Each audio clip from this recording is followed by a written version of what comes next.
Who are the best waiver wire targets for week number 10 in fantasy football? What are the important takeaways you need to know from the Bears Steelers game on Monday night? It all starts right here as we break it all down for you on Pickup Tuesday on Locked On Fantasy Football. You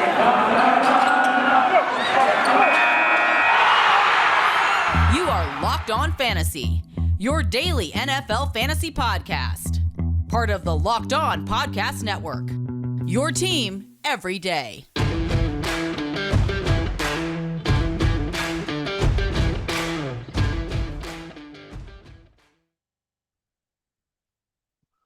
Greetings, everyone, and welcome to another edition of the Locked On Fantasy Football Podcast. As usual, I'm your host, Vinnie Iyer, and when I'm out doing this, I'm writing about NFL and fantasy football for sportingnews.com. Come to the site now. Check out all we have there. We're already getting you ready for week number 10. We have my picks against the spread. Later, we'll have my decider column. There are the start sits and rankings there mashed up into one there for fantasy football in week 10. Here it's Pickup Tuesday. That means we focus on the waiver wire. We will talk briefly about what we saw in that wild game that the Steelers almost blew to the Bears there in the fourth quarter on a Monday night, fitting end to a wacky, wild week that was here week number 9. So a lot of weird things happened. We know that in fantasy football, we broke those down for you. That happened on Sunday there on Roundup Monday, but we have to move on, pick up Tuesday, look ahead to week 10, and we'll put a bow on it here looking at the Chicago-Pittsburgh game. Thanks for making Locked On Fantasy Football your first listen every day. We're free and available for you on all platforms. All right, quickly, we'll run down the Bears-Steelers game. Now, the biggest takeaway there were the guys that scored multiple touchdowns for both teams. You look at Darnell Mooney. He's coming on really strong. We knew that Justin Fields' chemistry was kicking in. Mooney scores on a rush early in the game. Then he scores on a pass later in the game. Not a lot of high volume, still just limited production there for Justin Fields throwing downfield. He had a big play by Cole Kmet. Allen Robinson had his best game in a long time there. So Justin Fields starting to figure things out on the road in Pittsburgh. We didn't expect much, but he kind of put it together nicely there late. The Bears were able to get in the game with a kind of a miscue on special teams there for the Steelers that set up an easy touchdown for the Bears. Unfortunately, they couldn't get the winning field goal there from Cairo Santos in the game. So the Steelers survived there with Chris Boswell and a couple touchdowns from Pat Freiermuth at tight end. Eric Ebron missed another game here. That opened the door for Freiermuth to have a key role here. Third target behind Chase Claypool and Deontay Johnson. And the Bears have a tough secondary with Jalen Johnson on the back end. So you knew things were going to open up a little bit at tight end. We recommended Freiermuth as a pickup last week. We weren't thrilled about this matchup because of the low-scoring nature, but this over-under just gets blown out of the water here with 56 points. It was at 38. So we didn't expect it to be high-scoring. We didn't expect Freiermuth to get in the end zone, but clearly he's a guy that they're targeting, Ben Roethlisberger, short to intermediate, and going there. Mooney has been the best receiver overall for the Bears, and we know that Allen Robinson will be a free agent, and he's not coming back here. And on the other side, Ebron is not going to be coming back for the Steelers. So these guys are getting ahead of it. Darnell Mooney in year 2, Pat Freiermuth as a rookie, taking advantage of Joe Juju Smith-Schuster there. So wild game to end. Ben Roethlisberger looking a little bit better with these weapons, and they get the Lions this week. So we'll talk about him as being a possible pickup. And Justin Fields looking better all around here with his production. He's starting to figure things out here. So I think he's going to have some fantasy value at some point. We keep recommending him as a high upside bench stash. Trey Lance is getting to that point as the 49ers QB as well here in the second half as things are going to be opening up. And they're going to let these guys loose. So expect that. But Fields started to figure things out here as he goes along, as rookie quarterbacks tend to do as they get more playing experience. And I think it was a good sign that he was able to do some good things there in the fourth quarter against the Steelers defense. And again, Steelers offense is looking pretty solid here. And again, should have a smash spot all around for Najee Harris. We had the other touchdown there here going forward with Detroit coming up on the schedule in week 10. Ben Roethlisberger, you look at the rest of the schedule, he is a recommended quarterback as we transition to the waiver wire that he can get a couple of touchdowns. He could get to 250 and 2 now, and in the arm strength is a question mark with Roethlisberger, but the Lions are up next. Then you have Justin Herbert and the Chargers in a potential shootout, and then the Bengals and Joe Burrow on the other side. then Lamar Jackson and the Ravens, and then Kirk Cousins and the Vikings. So some matchups here where the Steelers are going to have to put the ball up in the air. Their offensive line looking better, producing more points. Harris has opened things up in the passing game. So Ben Roethlisberger, more useful than you think as a QB2 and streaming option here in the second half of the season. We also like Teddy Bridgewater coming off a strong game against the Cowboys, against the Eagles at home this week. Not a bad streaming option there. Is he going to throw short to intermediate? I don't expect a big game, but he's there. Then they play the Chargers, Chiefs, and Lions as well here. So coming around, the Broncos have some good streaming options there for Bridgewater, and Drew Lock is on the COVID-19 list, so he's not going to be coming back anytime soon. Now, I wouldn't recommend Mac Jones this week. They're playing the Browns, and the Browns' defense looks pretty legit now. They just frustrated Joe Burrow last week. But you have some matchups coming up, including the Falcons and Titans there in a couple games around the corner. I wouldn't recommend them against the Bills here, but a couple games there, again, looking a little bit ahead there. Roethlisberger, great streamer this week. Mac Jones looks like a very viable streamer next week against the Falcons there. So those are the three quarterbacks I would recommend here that we look at in fantasy football. And we will get to the rest of the positions. I'll briefly go over defense and special teams here for you as pickups. I mean, the Titans do get Trevor Siemian and the Saints at home. I do like the Saints also in that game this week. I recommended the Saints. They didn't really come through against the Falcons, but I think they'll have better success against the Titans this week with that limited offense that they're facing. Titans also facing a limited Saints offense. Their Titans had a big game against the Rams when we didn't expect it. Their defense hasn't really done much, but maybe that's a turning point for them to make some plays. The Broncos also surprised. We avoided them against the Cowboys. What do? They just went in there and smashed the Cowboys all around. They get the Eagles at home. Jalen Hurts has been making a lot of mistakes. I don't think it's necessarily a high-scoring game this week. And then finally, the Chiefs, if they were dropped in a lot of leagues, I think there's some good signs there. I know they played Jordan Love at home.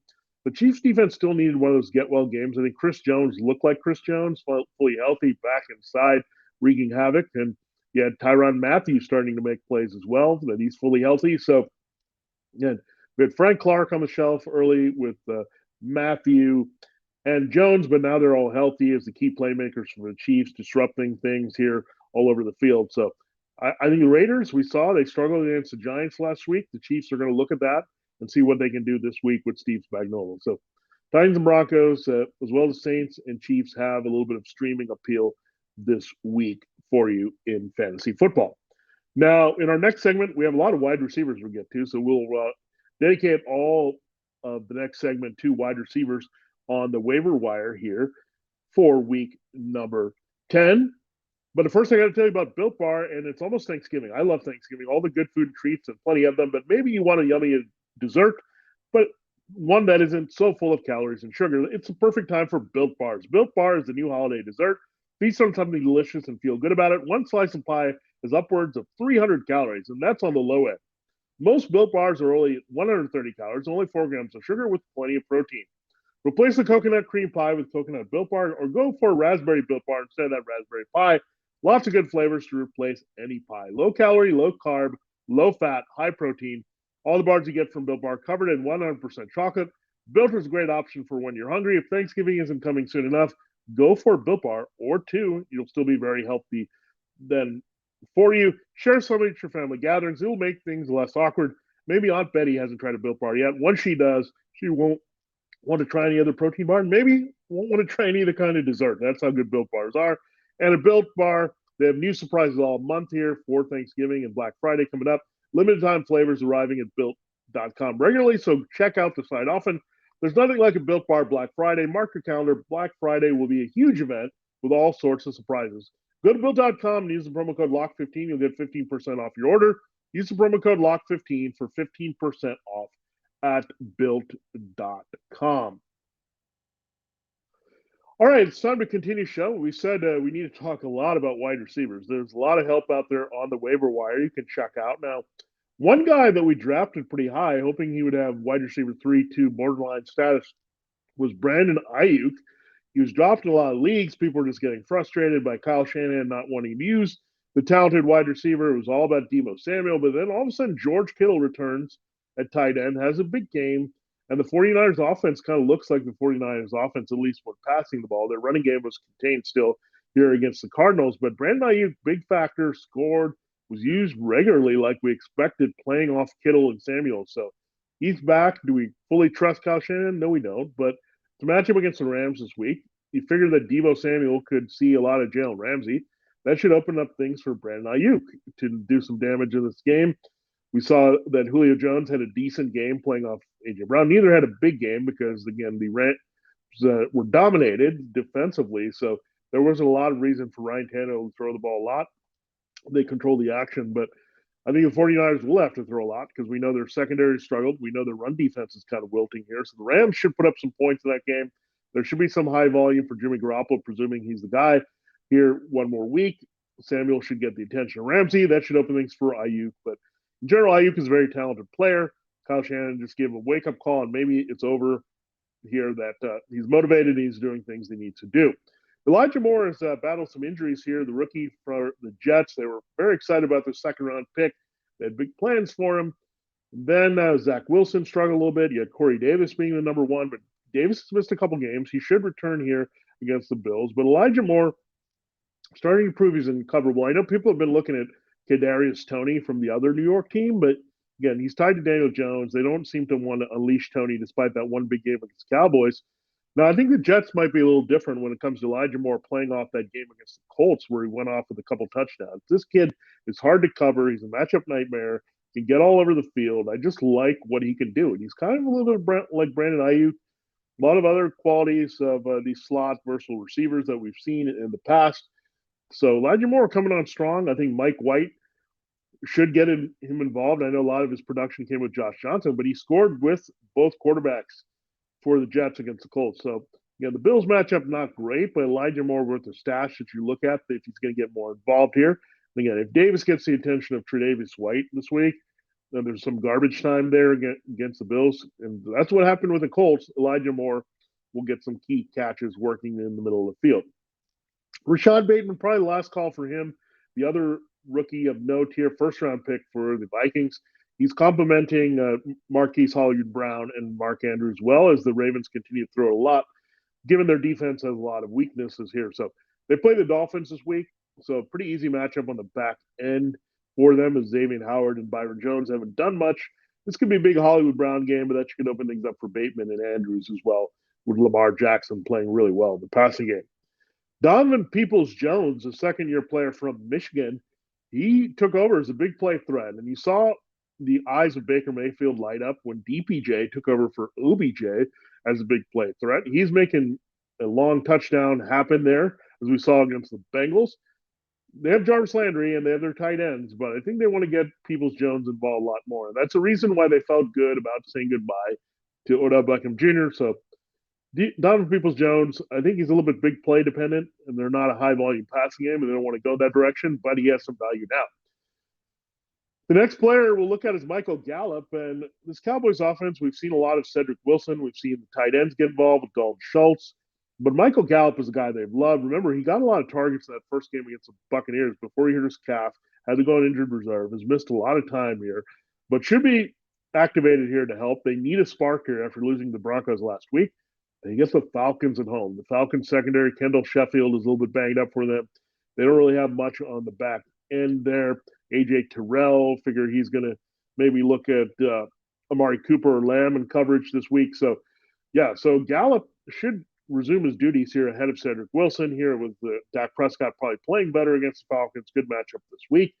Van Jefferson, we want to trust him a little bit more, but still they can revert back to the Cooper Kupp and Robert Woods show with a little bit of Tyler Higbee there for the Rams. So Van Jefferson, hard guy. He's big play dependent, touchdown dependent. We'll have to see if that comes about, but he's definitely worth stashing on your bench there. Good matchup against the 49ers this week, giving up a lot of big plays downfield. Tim Patrick, we talked about him not going anywhere with Jerry Jeudy. It's Tim Patrick now becoming the more valuable receiver with Teddy Bridgewater locked in and Cortland Sutton. We'll have to see, but Patrick doesn't go away. He seems to keep having a key role scoring touchdowns. He should be considered there on a lot of benches. T.Y. Hilton trying to recover from a concussion here and return here against the Jaguars, but it's a good enough matchup. He owns the Jaguars. So if he's there, he has a good chance to make a big play playing off Michael Pittman and the tight ends for Carson Wentz. Laviska Shenault, will they get him involved? A lot of underneath passing of the Colts. We saw Elijah Moore do some damage. They're pretty good in secondary play, a lot of zone. Does help get involved. And then you also have Jamal Agnew. Unfortunately, him and Dan Arnold have been being the key targets for the Jaguars. So interesting development there. But they got to get Laviska Shenault Jr. involved here quite a bit. So I think that might happen this week against the Colts. Traquan Smith, I mean, it's hard between Deontay Harris and Marquez Callaway with the Saints passing game that doesn't throw a lot to trust someone. But Traquan has been having some effectiveness here, getting a stash for your bench.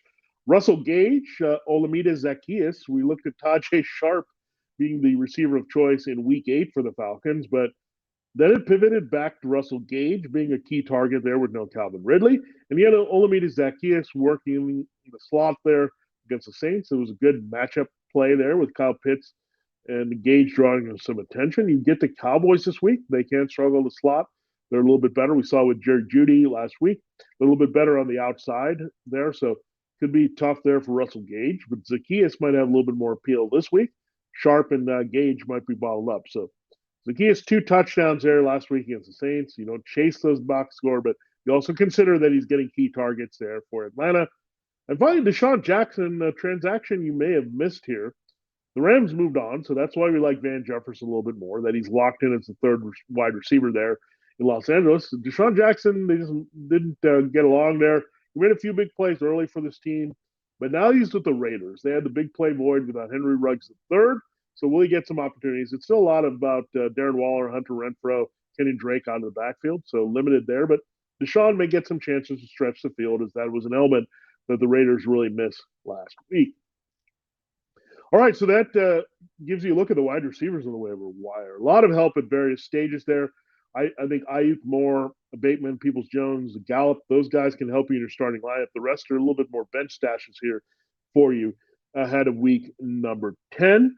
Before we get into the rest here, thanks for making Locked On Fantasy Football your first listen to every day. We're free and available for you on all platforms. And hey, fantasy football fans, this is Vinnie Iyer with an incredible app who buys gas needs know about. It's called Get Upside. My listeners are making up to 25 cents for every gallon of gas every time they fill up. Just download the free Get Upside app in the App Store or Google Play right now. Use the promo code Touchdown and get a bonus 25 cents per gallon in your first fill up. That's up to 50 cents cash back. Don't pay a full price at the pump anymore. Get cash back using Get Upside. Just download the app for free and use the promo code Touchdown to get up to 50 cents per gallon cash back on your first tank. Some people drive a lot and are making as much as $200 to $300 a month in cash back, and there's no cash. The cash back gets added right to your account. You can cash out anytime your bank account, PayPal, or need gift card for Amazon and other brands. Just download the free Get Upside app and use the promo code Touchdown to get up to 50 cents per gallon cash back in your tank.